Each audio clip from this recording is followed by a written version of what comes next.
ए घाट मोरे छेकेले घाटवरवा लोग अवरु मुसाफिर लोग।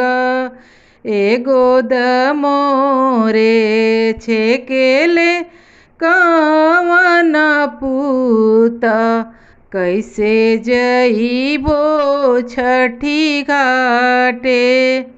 ए घाट मोरे छेकेले घाटवरवा लोग अवरु मुसाफिर लोग।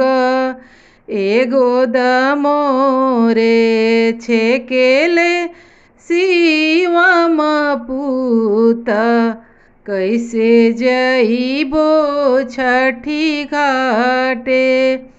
ए गोद मोरे छेकेले पीयूष पूत कैसे जइबो छठी घाटे। एका देई मनइबो घाटवरवा लोग अवरु मुसाफिर लोग।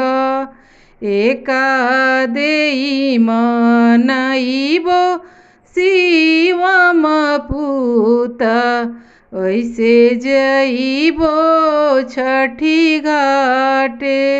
एका देई मनइबो पीयूष पूत कैसे जइबो छठी घाटे।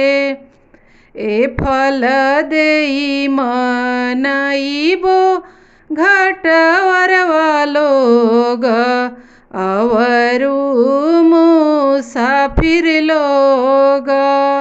ए टाफी देई मनइबो शिवम पूत ओइसे जइबो छठी घाटे।